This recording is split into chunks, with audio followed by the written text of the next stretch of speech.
Good evening, everybody. My name is Cécile. I'm working with Ambassador Poivre d'Arvor, Special Envoy for the UNOC 2025. And it's my pleasure and it's my pride to be here, to welcome you all, and to moderate this session with these 6 explorers that will present us their work. They have experienced the polar regions, actually. And they are not only able to be source of inspiration for all of us, but also case for policy makers as well. So their work is very important in this matter. And today we will start with, each of them will introduce their work for, let's say, about 30 minutes. And then we will have a debate. I will ask them some questions. And I will be happy if some of you could also ask some questions at the end of this debate. And so a kind of Q&A session. And so you could ask your own issues to them. Okay, so I let the floor now to Mathieu, who will start presenting his work. Good afternoon, everyone. Thank you for making your way all the way to this room. So my name is Mathieu Tordeur, and some photos will be shown behind me in a few minutes, or seconds, I hope. I've been introduced to polar expeditions by doing an expedition in Antarctica. I skied from the coast of Antarctica, from a point called Hercules Inlet, all the way to the South Pole, solo and unsupported, which meant that I had all my food, all my supplies in a sled, the thing that I'm dragging behind me on the picture. And I reached the South Pole after 51 days, so that was an expedition that I prepared for many years. You can show the arrival at the South Pole, which is the next photo, if you want. And in this adventure, I was fascinated by the region I was crossing, but I was also very surprised by something that happened to me. For the first weeks, it was very warm. There was lots of snowfall. And at the end of 2018, which was the time when I was doing my expedition, the specialist, the glaciologist and the specialist of the environment told me that there was a heat wave in Western Antarctica, and it was there was positive temperatures, and there was lots of snowfall when I was supposed to have like a very dry climate, and that made the expedition all the way harder. After that, you can show the other picture. I kept on doing expeditions on the other side in Greenland.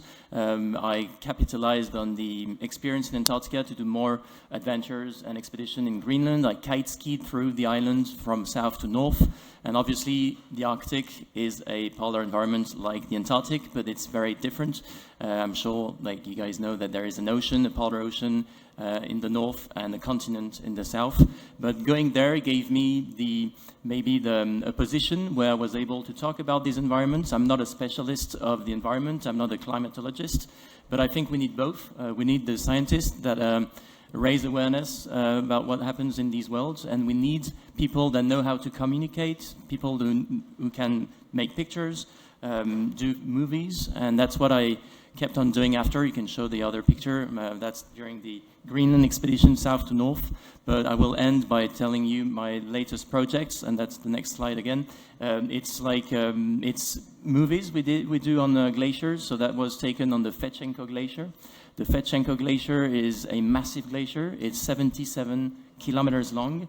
It's in the middle of Tajikistan in Central Asia, and this is the major resource of fresh water for Central Asia. You know, all these countries in Stan, Afghanistan, Kyrgyzstan, Tajikistan, Uzbekistan, they are very dry countries, and they have water because there's water in the mountains, in the glaciers that are in the Pamir mountains. So we did a documentary going from the source, which is this glacier, the Fechenko Glacier, to go all the way to the end of the water cycle, which is the Aral Sea. You know, the Aral Sea that shrunk in Uzbekistan and Kazakhstan because there was a misuse of the water resources.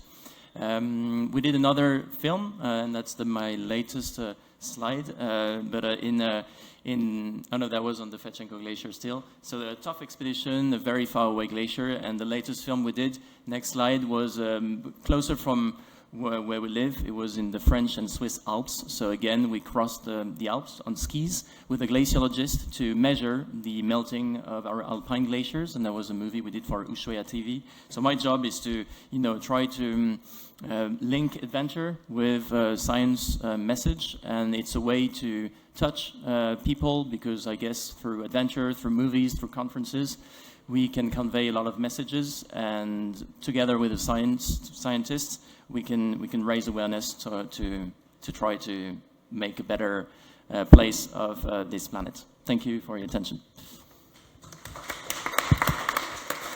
Okay, thank you, Mathieu. The floor to Rémi now, Rémi Marion. Hello everybody. Yes, I'm 62 and I travel now for 33 or maybe a little bit more in the polar countries, north and south, and it's a great privilege. And I made a movie now with some of my footage for Arte and France Television, but I organize also a trip and a movie team and everything in the north. Everything it was possible to see polar bears, especially because maybe you see some polar bears footage, maybe soon. Yes, I work about the polar bear for 30 years, and it's a very important animal for the global warming, of course, because a lot of people use the image of the polar bears, but maybe too much, and it's why I'm finishing a new book to explain that. Polar bear, it's a very good symbol. It's maybe the best for the global warming, but maybe the worst also. Because now the population of the polar bear is quite stable, and it's not the good thing to say it will disappear very soon. We have some more. I need some pictures maybe in back of me. That would be very nice. Yes, that's beginning. And we have some more species in the north, for example, like lemming or little hawk, more depressed, more with problem with the global warming, and the polar bear, it's not a real problem now. But it's a good key to communicate. And when I organize the lectures, because I made a lot of lectures everywhere at different levels, and it's very interesting to have people, maybe a little bit more than today, sorry. And because the polar bear, it's a good key to communicate. And after, it's very interesting to speak about different things in the north, and also people. I think we will discuss about that with Michel a little bit after. And the polar bear, it's a good key, and of course it's marvelous. It's a great privilege to see these behaviors. It's in February and it's minus 45, and it's not a problem for the polar bear cubs. They are only 3 months old, very tiny, and it's a big privilege to be there. But we will see some more footage, very unusual, especially in the northern Alaska. That's the place where Inupiat, Inuit from the northern Alaska, who shoot some whales in September. And of course, it's a very good baiting for polar bear, and also for grizzly. It's that's at this place, the only place, I think, to see polar bears and grizzly at the same time, at the same place. It's why we organize a special trip, and where I think we are only 2 in the world to take this footage, polar bear and grizzly at the same time, at the same place. You see, it's very, very unusual. But it's not because we have very, very few footage. It's a proof of the global warming. And it's why I work a lot and make a lot of lectures and books about that, to explain. It's not because you have very, very few, and we will see with Florian, I think, after, a very few footage of behavior. It's not a proof of the global warming. The proof, it's outside the door, everywhere in the world, in France and in every country. And it's not especially in the Arctic, and it's not with the polar bear. And you see the grizzly bear. There are very, very few grizzly bear in this place. Only one when we were there. Only one, and 3 times. And next, another very unusual footage, like we are only 2 in the world to take these pictures. This footage, it's polar bears fishing Arctic char in the northern Labrador. And why we have very, very few footage of this type of behavior? Because closest cabin, it's at 500 kilometers from here. And no Inuit, nobody around, and so it's very, very special to see that. So, but it's not a proof of the global warming. It's unusual to see, but it's not a proof of the global warming. It's why I work a lot and I explain a lot, especially in a small village everywhere in France, university and everywhere, to explain the polar bear. It's not a good symbol, but it's a good key to communicate. And I hope we'll exchange about that after. Thank you. Thank you, Rémi. It's up to you, Luc. Should I start? Yeah. Okay. Luc Hardy, I'm a French-American entrepreneur in exploration and explorer and filmmaker, and I've written 5 books, working on a 6th one, and about a dozen documentaries, and hopefully we'll have a kind of a mishmash medley of a few expeditions and documentaries I've done in the past few years. And let's get started. The first one you are going to see is an expedition called Arctica Incognita in eastern Siberia, where we were with divers and scientists and ethnologists and looking at the behavior of walruses and also polar bears, and doing also some measurements of these islands called the Delong Islands in northeastern Siberia with a younger Russian scientist, islands which have never been documented before. And also looking at the permafrost situation, I'm sure we'll have a chance to... There should be sound on this. La régie, can we have sound? Yeah, thank you. Pas les endroits où il faut se blesser. This is a very dangerous part of the world. In the heart of the Antarctic, 9 adventurers are about to live an extraordinary story. They come from very different backgrounds, but one thing brings them together: a passion for adventure and testing the limits. So this is an expedition on a theme of Shackleton, and not retracing, but inspired by his work and expedition with a scientist actually from University Jussieu nearby, where we dropped 11 floats measuring ocean salinity and other measurements. With the scientists also looking at the krill situation and penguins, a young scientist from again University of Jussieu. Behavior of penguins among others. So that was southern ocean a few years back. And this is a giant iceberg about twice the size of Manhattan that we discovered by accident, which has been going around Antarctica for about 15 years. Here you see a glacier. The red line at the bottom is where Shackleton was, and us years later. This is northern Pakistan, where I was 2 years ago, looking at the melting glaciers situations with scientists I invited to come with me, local scientists from Pakistan.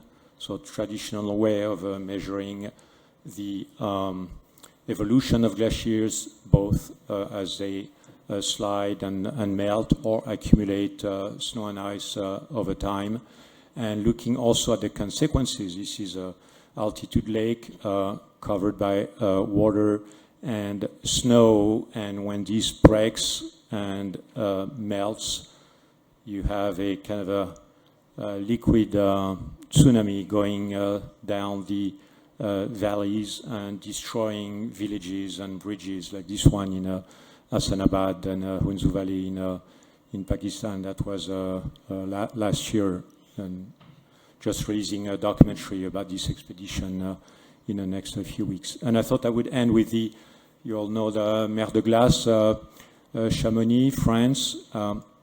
Had the idea of taking a drone, going reverse from the stairs, starting with the front of the glacier, and going up with a drone. It's a little documentary online, just 2 minutes. Here it's an accelerated version where you see that in 35 years, we've lost 115 meters of ice in that glacier. So, sorry, only 4 minutes, so it's a little mix. I hope it's not too confusing, but happy to have questions after our esteemed other speakers.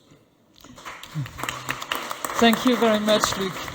Short but focused. Thank you so much. The floor is yours. Florian? Yep. Can I have the slides, please?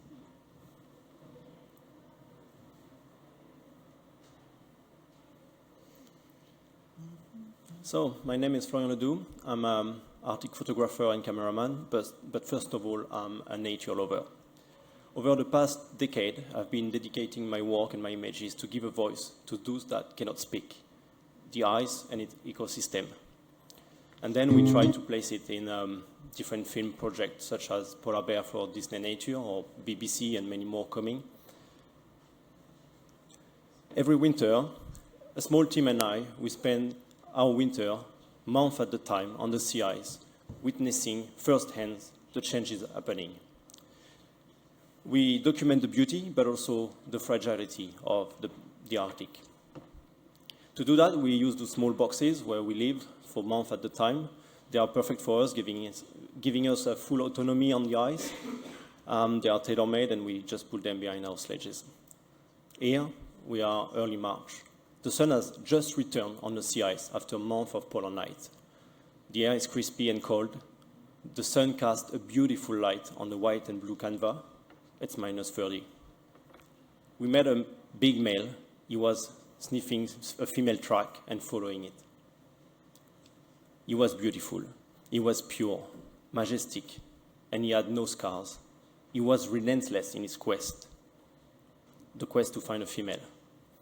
As he came closer, curious of who we were, in a mutual respect, in a perfect silence, I could hear him breathing. I got goosebumps all over my body. And then he continued.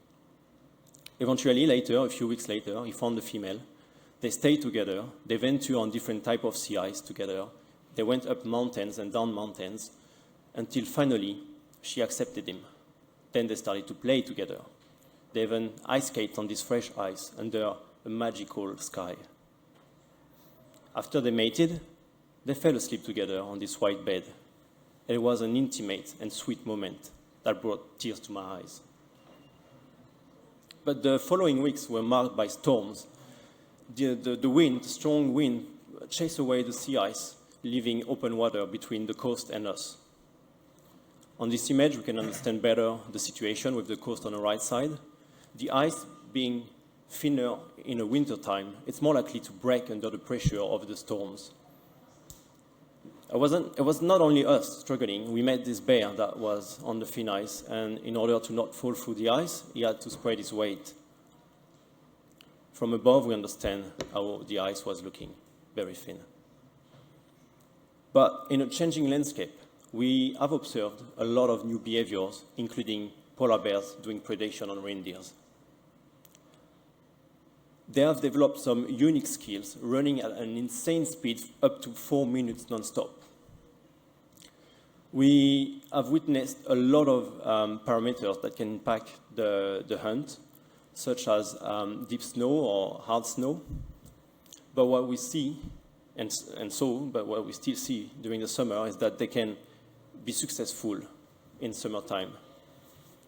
So working together with the scientists, trying to understand this new behavior and the change happening in the Arctic, a question comes to mind. Will the bears disappear if there is no sea ice? Not necessarily. As Remy said, they are very well adapted and can change, and we already see it. They are passing the knowledge through generation from mother to cubs. Unfortunately, we still kill a lot of bears every year, like a lot of species that are threatened in the world. What we witness overall in the Arctic and in nature is that it has an extremely strong resilience to change and correct our mistakes, but only if we give it a chance. It's more than time to understand that we are part of nature and we need to support it.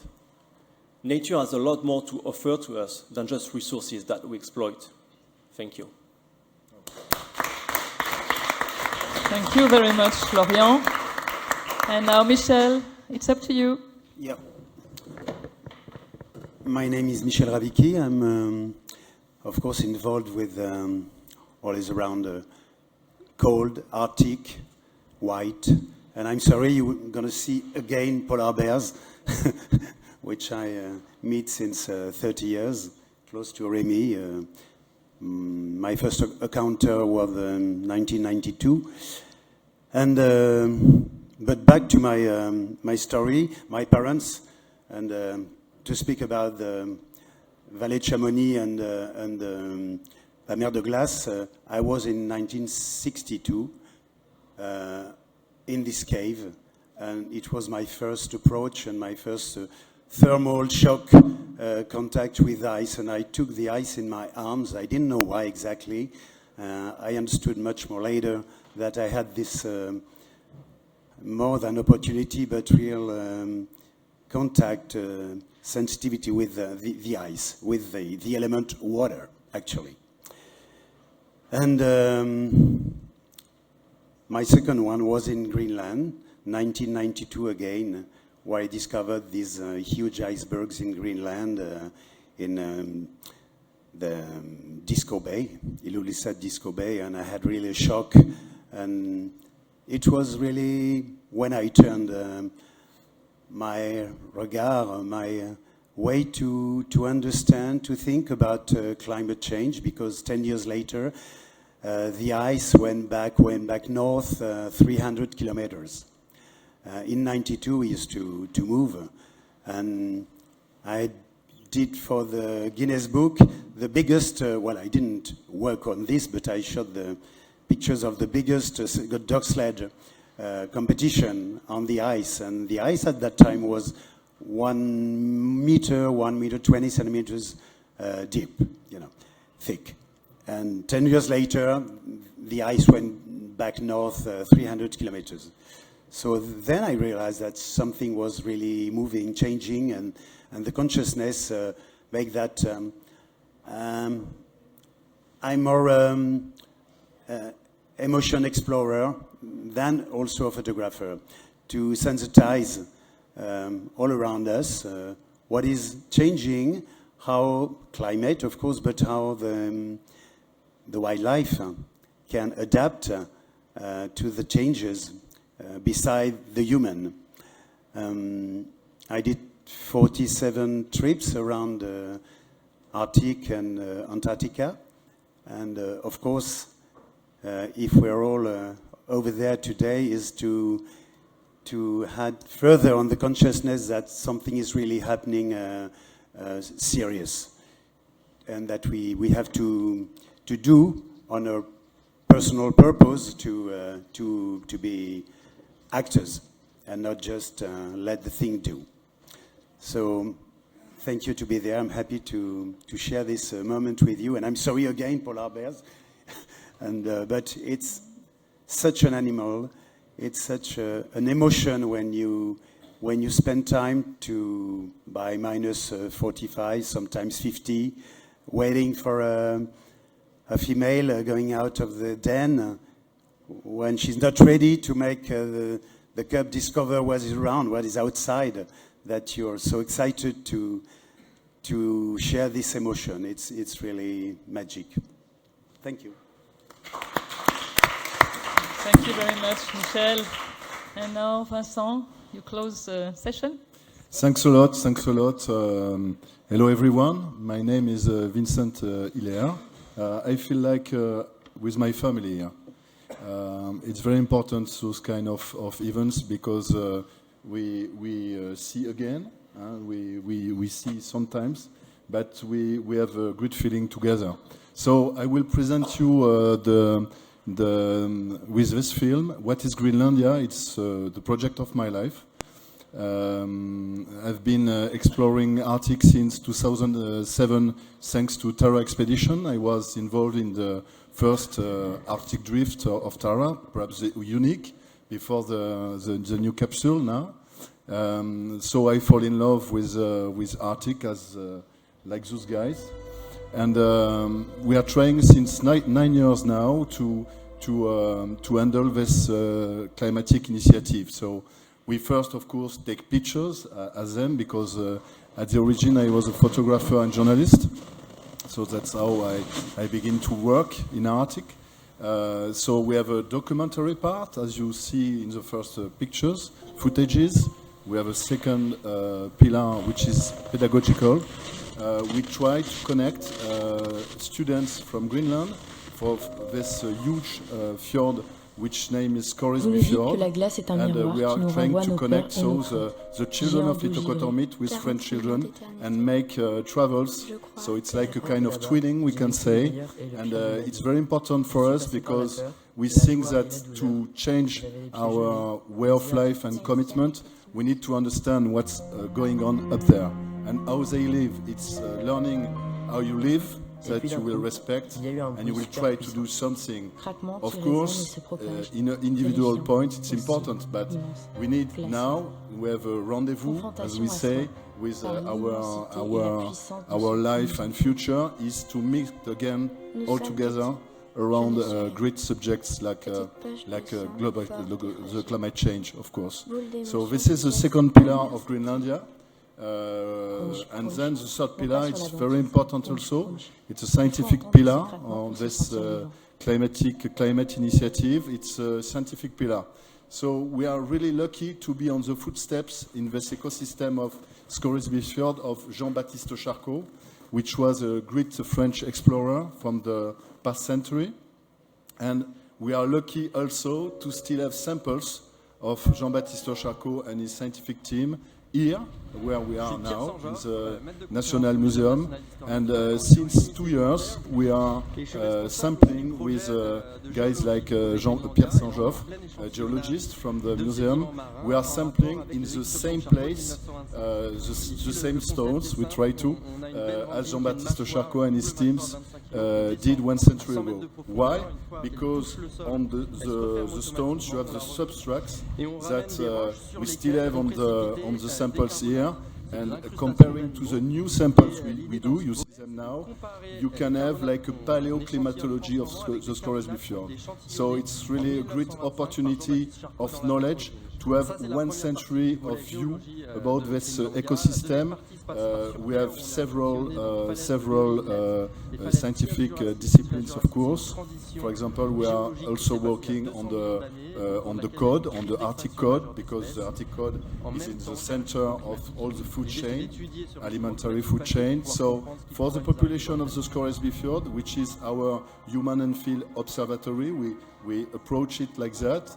It's very important because if the code is falling, the seal will fall, and then it's all the way to survive of the population that will fall also. So we are taking a lot of informations. We are producing expeditions. We are learning a lot by our friends of Itokotormit, our Inuit and Danish friends. Thank you very much. Thank you very much. We are straight on time. So we can start a first series of questions, first from my side, but I hope that you will have also questions, because I don't know about you, but I feel yet this emotion that these explorers are transmitting to us. And also I feel connected. I don't know about you, but it's clear that their work is connecting us with the polar regions. Thank you for that. So the first question I will ask to Florian and Rémi will be following. How do you use your medium to convey the impacts of climate change to a global audience? So first Florian and then Rémi. Well, as I was trying to show it in a document, in a presentation, we try to reach a lot of people on large film, but also for me what is really important is to share emotions and what we feel outside there. The fact that we are connected to this nature. And when we feel outside, when we are out there, we feel like we belong to not necessarily to the Arctic, but we belong to nature. We feel connected. And I was a few days ago with this nice guy, Mathieu Ricard, that you might know, and he said, when we are inspired by nature, that brings respect to it. So I think if we start feeling more connected to nature, we would care a lot more. And that's what we're trying, or what I'm trying at least to bring through my work, emotions and connect people to nature. Yes, so I start to make some, with my pictures. Before it was a little bit more photographer. And I made some books. I think I'm writing my 30th books. At the beginning it was only with pictures, but I like to tell stories. And I think in the north and in the south we have a lot of stories. And maybe the biggest stories, it's the global warming now and how your vision of the global warming. And with the polar bear, it's easy, I think, to speak about the global warming with movie. But my best way is to use the lectures and also symposium. With my association, Pôle Actions, we organize symposium at the Cité des Sciences and also in Marseille at the NSM. And it's very important to have the contact, like today, and with the people. And I like to make lectures in a small village in France to explain, the problem is not the polar bear, because if the polar bears disappear, it's not really a problem for the Arctic. But I think our way of life disappeared before the polar bear. And it's the most important things to have in the mind. And when we are in the small village in France, it's very interesting to open the door with the polar bear, of course, with a very nice light in the north and with emotion and with the adventure exploration. But after, it's very interesting to open the discussion about that and how it's possible to change. And of course, an event like today is very, very important. But at the end, we need action, not only voice and message. We need action. Okay, thank you. Now a question to Mathieu and Michel. You were speaking about stories. Are there specific moments or stories from your expedition that have particularly resonated with you in terms of illustrating the urgency of addressing climate change in polar regions? So, specific stories. Yeah, we know that the Arctic has been warming for the 50 years past, and Antarctica was a different system for many, many years. And 10 years ago, we started to notice that Antarctica was warming also as well, and the past years have been very dramatic in terms of temperatures that are rising on the continent, and especially the sea ice as well, that is not freezing to its maximum extent anymore. We experienced minimum extension of the Antarctic sea ice. And when I was there in 2018, as I told you, I was very surprised to have lots of snowfall. So every day I had 20 centimeters or maybe 30 centimeters falling on my skis, on my tent. And the sled that I was dragging was weighing 115 kilograms at the start. And this sled would be sinking in the fresh snow, and that would slow down my progress.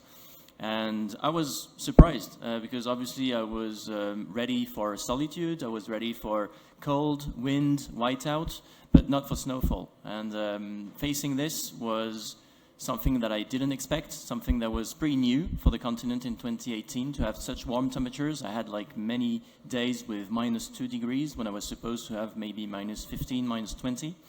And after that, it was colder around the South Pole, but when I started, it was really, really warm. And when I realized that, my challenge was a childhood dream. It was a project that I was doing for myself. But when I came back and when I succeeded my expedition in 2019, I came back to France and I realized that I had to do something and say something, because that's not something that I could have expected. And obviously it's not something that is normal to have warm temperatures in the coldest continent on the planet. So I thought that these stories, these adventures are a good way to try to touch people at heart, like your pictures, like your movies. We need the scientists, we need explorers, we need photographers, we need documentarists, we need athletes to try to take images and convey stories and messages to try to change collectively our behaviors. That's a very long answer, maybe not the proper answer you were expecting, but that's my answer. Well, that is true that South Pole lost, as far as I know, 10% of the ice in 2 years. Back to what I said previously, in north coast of Greenland, 10 years was dramatic, because 300 kilometers back north it's a huge distance. But back to my purpose, which is of course to share and to give informations to large audience or schools in Asia, in Switzerland, everywhere, to try to, not to educate, but share these moments, this reality with young people. That's why I like to be in school. And, well, my purpose and my problem today is more about people, human being in these regions, especially North Territories like Canada and Nunavut, where people have great difficulties to hunt now, to go hunting, which is their, their way of living. They're suffering a lot. Talking about Russia as well, where it's, well, difficult now to go, because I had some projects about taking care of what I could say about this little people of the north in Russia. As Remy said, polar bear is, well, he's changing. He's an opportunist, and he can change radically his hunting technical, like I can observe on Hudson Bay in summer, where a couple of bears are working together like a team on a rock when the tide is low, and waiting for the beluga coming. They make a deal, and one is jumping in the water. Maybe it's working one time every 30, I don't know, but they are changing radically their way of hunting. So, of course, we have to share all these experiences. I saw the ice getting back far north, and that's my experience about melting. And the permafrost, of course, also is such a big problem. Luc, want to add something?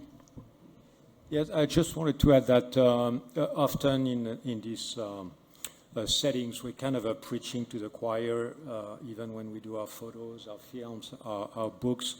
And modestly, what I've been trying to do is mix different trades in my expeditions, like inviting musicians and singers and artists and painters and sculptors, like I've done in this Russian expedition, or sports people like the world champion snowboarding, because they have a way, they have 2 million followers in a totally different fields than our respective fields, which are, again, kind of a usual things.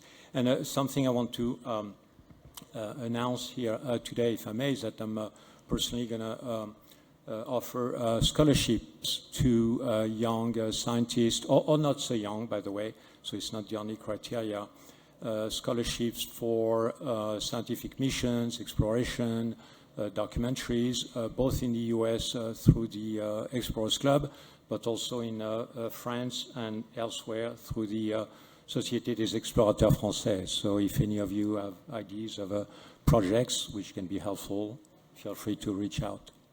Sorry for the ad, but for the general good. It's not for and me. It's surprising because actually it's the answer to the question I was about to ask. Money, as we know, is half the time we spend when we organize expeditions. So, okay, nice to know, because I was about to ask you about a specific project or initiatives that you want to share. So you did. Thank you so much, Luc. The next question is meant to Vincent and Mathieu. For tomorrow, what role will explorers play tomorrow? Will they be witness or change makers? Or else? I go ahead. Thank you, Mathieu. I think there are a lot of ideas about that, but mostly I will speak a bit more about the Arctic, because comparing to Antarctica, it's a place where people live and where people are champions of adaptation. So, I mean, explorers need to spread their voice, because the major problem, I think, apart the scientific point of the global warming we have, is that we are in majority disconnected with nature. So it's like when you're painful when you're with your teeth, you know. You just wait. It will cost you in all the items even more each time. So it's the same. So we need to spread the voice. We need to learn the knowledge of those communities who are still adapt, but they are in danger. And on the main time, they don't know they are in danger, or they don't want to see it, because each day is a world that you need to deal with. So this is the message I want to say now. Yeah, I think both. To me, the role of an explorer is to go on the field and come back with stories. So he has a role of witnessing something, but I think he has a role of changing things as well. I remember Bertrand Piccard, you know, who did like the round-the-world trip with a solar plane. Everybody said it was impossible, but now he succeeded, and it means that solar energy is maybe the source of the future. So I think explorers, they sometimes go to extreme places, they try crazy things. Sometimes it's working out, and sometimes they're showing the way that we need to take to go forward. So I'd say both witnessing and change making. Yeah, don't hesitate to Can add. I add something? Yes, I think the most tricky things for explorers now is to reconnect with humanity. Even more tomorrow, because the question was... Even more tomorrow, because this is the key, no? Mm-hmm. Of course, why we explore? Because we have an appetite to discover, we have an appetite to discover us, we have an appetite to struggle against the elements, because it's giving to us repairs, it's giving to us steps on Earth. But the main thing is to recover, to find again humanity, to work with those communities, for example, of the Arctic, but they can be in Africa, they can be everywhere. If I can add a few things, well, I say a few, it's deep things. When I was in 212, between two villages of the north coast of Greenland, west coast of Greenland, between Savisivik and Kushorshwak, long trip on those sledge. I was lying on the ice with 2,000 meters deep under me, under the ice, and far away I saw these two polar bears running, afraid with 42 dogs that we were moving from a village to another. And I lay down on the ice and just be in a contemplative attitude. And I didn't take any picture. That's why finally I discovered that I was searching for the pole, far from the pole, 700 kilometers maybe. But I finally discovered my inner pole, which was probably the key that when we explore far away, it goes back to your inner, inside soul. So exploration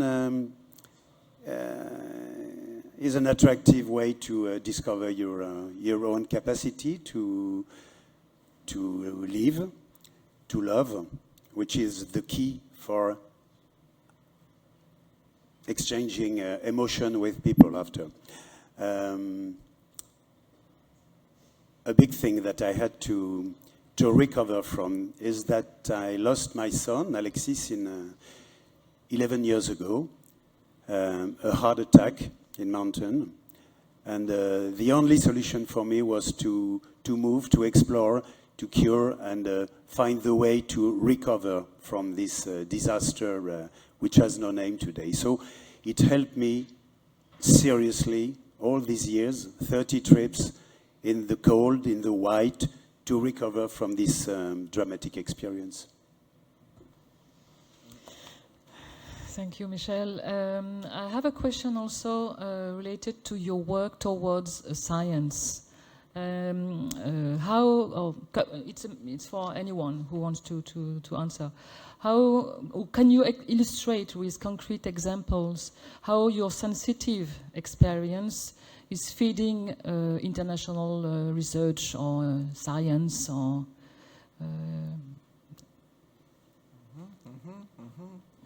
Well, in my case, we spend a lot of time, as you saw, on the ice, like month at a time, 6 months, sometimes non-stop, and we see a lot of things. And obviously, scientists that are not 6 months in the field non-stop like this. So we share knowledge with them. We share everything we see. And in the case, for instance, of the behavior of polar bears hunting reindeer, we have got 10 pages of observation that we share with them, with speed they can run, the time they run, the distances, and all the tactics they use. All the different parameters we observed. So, I think like collaborating in that way is very important, and that's a plus for scientists, and for us it's also something we obviously want to do because we spend the time out there and we are all passionate, or even more. I think we all polar obsessed at some stage. But we also share footage and photos that help understanding the behavior, which can be key for understanding the future. Yeah, in my case, I use my expeditions as a platform for scientists. So they come with me. I mean, we discuss, what they're going to do, what they want to do, and whether it's in Greenland with bird scientists or Siberia with environmental scientists from the Ministry of Yakutia who have never been to the islands where we've been. They're happy that, a crazy guy charters a Russian icebreaker to go to these islands. So that's the kind of exploration I'm trying to do, where there is always a strong scientific angle on location at the time of the expedition itself, not just, which is great, what you do as well, of course, which is collecting data and then passing it to the scientists, but if you can also invite the scientists themselves, like we just did in Pakistan 2 years ago. And these guys, I mean, they have no money, and they live in a country where, I'm talking about a Pakistani glaciologist and a hydrologist, 5,000 glaciers, and they've been only on a couple of them. So when you offer them the opportunity to go, they are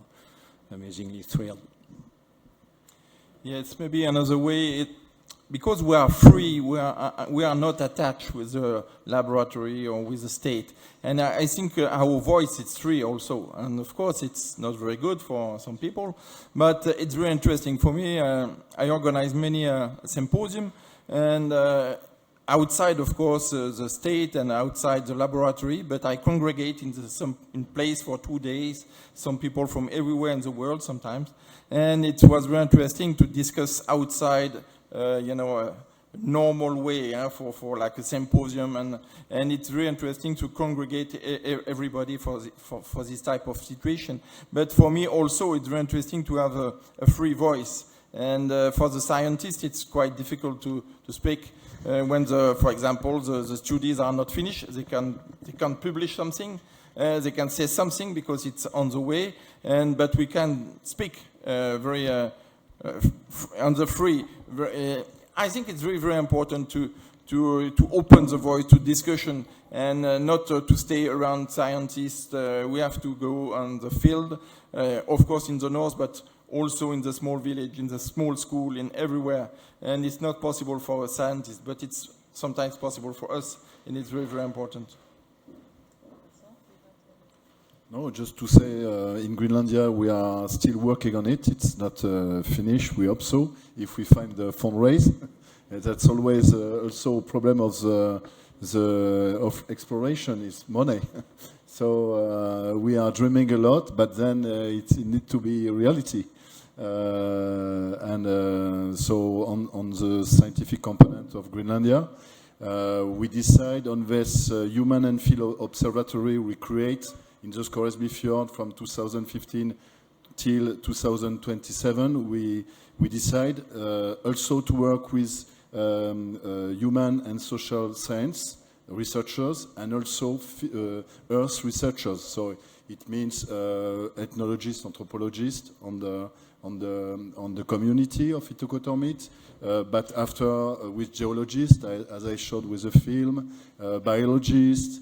Also, we will work with ice scientists nearly next year. So glaciologists, of course. So the idea is to take time and to go deeper and further in the subject we are observing, and we are mostly doing it also recently with the people of the community, doing participative science also, because we need their knowledge to know further. And this is the example for Polar Code, for example, with the Greenlandic biologist. We are using now one of the hunters of the town to take the stomach of the seal to study this stomach, because the ring seal is a principal predator of the Arctic cod. So I think this is the beginning that, as I say before, to understand differently how things are heading regarding global warming in the Arctic, using, in the good sense, using the knowledge of the communities, because they know a lot, and it's a part of the science we need to do to have special results, to understand other things and to adapt ourselves also, inspiring by how they are living. Thank you, Vincent. Any other comments? No? So I would like to let the audience ask their own question, please. If you have question. Do you have question? Oh, you do have questions, certainly. Know everything. No? You're not curious about the way our explorers are working on a daily basis? No? Okay, so I have my own last question. Because, well, it's maybe it's a silly question, but I would like to have your view about, have you experienced, observed, or detected, or not, any small encouraging signs at the poles that might give us a little hope? A little. That's a good question, Cecile. Thank you for that. So I have an answer to this. On the Fetchenko Glacier, so the big glacier I've been talking about, it's a glacier that is high in altitude. The accumulation basin is at 7,000 meters of altitude, and when we were there, we asked a glaciologist from Grenoble, who is called Fanny Brun, and Fanny has been on this glacier, and she told us that the Fetchenko Glacier is not melting yet. It's one of the exception. It's a massive glacier. It's 1,500 meters deep, and the large melt hasn't started yet, but it's going to happen. It's explained by the fact that the glacier is very, very high in altitude and very, very big as well. So the massive melt hasn't started, but it will eventually.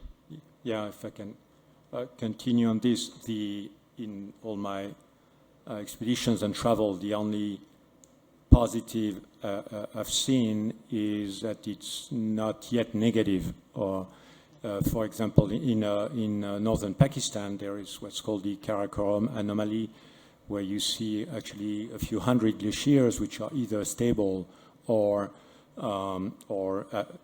advancing and not retreating yet. But everybody's saying, glaciology, is that it's only a matter of years until it's actually following the same destiny as all the other glaciers in the world. So there is some positive in the adaptation, for sure. I mean, you know, people and actually bears also. I think polar bears in southern Greenland have started to adapt different ways of hunting, and you would speak much better than me about that, and adaptation with humans and populations better and better. But there's a positive there, but not and positive in terms of solutions. You know, collecting the plastic in the world and all this. Yes, there is a lot being done in many directions, but overall we are F-U-C-K, as they would say. I'm sorry, Cecile, but I will answer at the opposite of probably what you were expecting. But when I see Putin that is kidnapping people from the Nenets community, the mail that he sent them in Ukraine, I'm very sad, and I don't see any sign of hoping for a better world. Or when I see Zermatt city in Switzerland, which is graving from a glacier to make the snow season because they're missing snow, I'm frightened. I'm sorry. No, I mean, it is hard to see hopes when you see that we keep doing the same things. But what we have seen in Svalbard, where I spend a lot of time, obviously, as you might know, it's one of the fastest warming places on the planet. It's extremely fast, like 7 times faster. Svalbard lost 50% of its ice, fast ice, the last 30 years. But despite that, Svalbard is an interesting laboratory. So the reindeer were almost extinct in Svalbard in the 19th. Walruses until the 60s, same. Whales, bears, everything was heavily hunted and killed. Nowadays, the reindeers are increasing to a crazy point, probably because climate is also changing and getting warmer. But not only the reindeer, the walruses are also on the way up, like a lot. So, and the whales and polar bears are, stables, despite the fact that we lost so much ice there. And we saw the new behavior and stuff like this. So maybe the hope is that we see that if we commit to something to protect nature now, there is still a resilience and a chance for nature to adapt, for the wildlife at least. Yeah, we might lose more ice and the ecosystem will change, the climate on the planet will change, but we're not destroying yet everything, and bears, for instance, might adapt, seals, walruses, who knows, we saw walruses eating birded seal this summer. That was insane. So there's a lot of things that we start to see that there's changes and capacity to adapt. And for me, adaptation is the hope that I want to see. And one last positive point that is not new, but and we haven't talked about it yet, but it's the Antarctic Treaty. Where else in the world do we have such a big territory where you can only do science? And I think a framework, like a legal framework like the Antarctic Treaty, is something that we should all inspire ourselves to try to protect nature. And it's been done in like many years ago. It's going to be renegotiated in the future. But I think the Madrid Protocol and the Antarctic Treaty is something to work towards too. As Vincent said, we are all like a family here, nature lovers. And our purpose is a different way. We all have different approaches of how we feel, how we receive the message from nature, which is the elements or the wildlife, but to have this consciousness and give the little drop like the colibri of what we can do and how we can be better in our own life. That's also the purpose, and here and now. Last word, so life is hope, hope is life. What ice teach me is that everything is possible.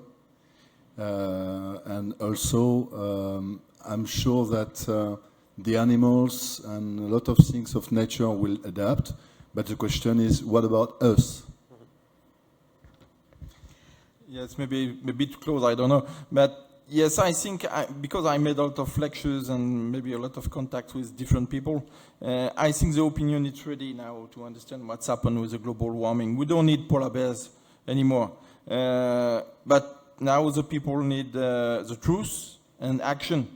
And I think that's the most important things to continue like that. Yes. Yeah, actually, that was more or less a question I wanted to ask you, ultimately, the last question to you all. This is a One Planet Polar Summit these 2 days, and there are many policymakers. Should you have anyone, any policymaker in front of you, what would you recommend as an urgent measure, or what would you say to him or her? I can go. It's a tough question. Thank you, guys. There is a great framework, which is Paris 2015, COP21. Let's stick with that as much as we can. We kind of know that the 1.5 degrees C is not going to happen, but maybe 1.6, 1.7. So let's stick with this as soon as we can. We have the framework. Let's just apply it. I'm not sure that the COP could give the solution. In Greenland, in Itokotormits, since 1960, we are plus 3.5 degrees Celsius. We are very far away from the Paris Accord de Paris. Very far away. And it will be, for me, impossible to do it. Why? Because you have, after I let you speak, because we have countries living with different kind of regime, political regime, different development, different latitude, different situation regarding global warming. So we can have a list. We can't stop with this list. So it's, for me, it's tough how we approach the way of making a worldwide policy about that. Yeah, well, I've been to Itokotormits also. It's a wonderful place and great work you're doing. Congrats. 1.5, as we all know, is an average. So, of course. Yeah. So of course, some areas is 3, 4, 5 times that. But each COP, and I'm going to each COP. I'll be in Dubai in December for COP 28. I mean, I see, tribes from Amazonia. I see people from Colombia, from Greenland, and they trying to deal with every situation and raising money for these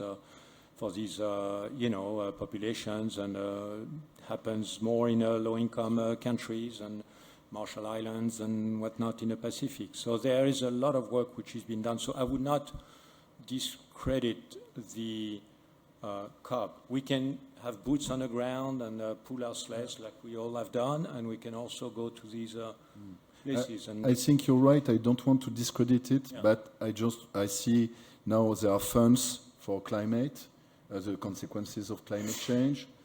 There are good points, good results, and it's good.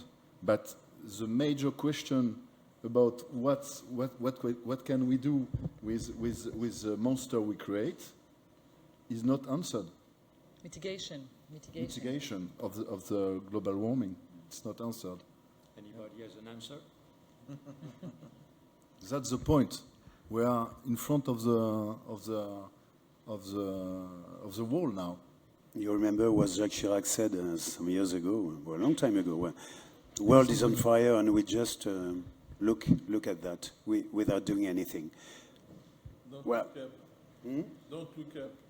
Yeah. So now, I do hope that we do. We look and try to be actors. Every one of us at our level. It's very tough. It's very tough. But to answer your question, what would I say to a politician? Do you love your children? I can be a bit aggressive like that.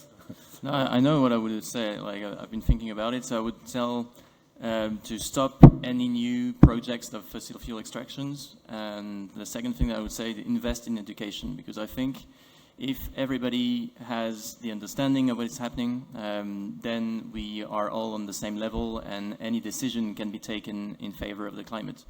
I believe that it is going so slow that people at the highest level sometimes don't understand what is happening. So I think one of the major answers would be to invest in education in France, over the world, in developing countries, so that we all start with the same amount of knowledge about what's happening. And after that, it's a personal decision. Do we want to keep on following this direction, or do we want to try to change? So I think education is one of the answers. And stopping new fossil fuel extraction project is another answer. Yeah, I join you in this way, Mathieu. But it will take a long time. So, but that's the path. But now we need to see out the box, and it's not a date with a COP and the next COP. It's not about the dates of human daily life in developed countries. It's a vision. it's different. I think the best leverage is political, so just call your senator, your deputy, vote, and encourage people to connect, because that's where the leverage is. You know, one guy cannot do anything, but some people higher up who have some power can, in as much as we don't love politics typically.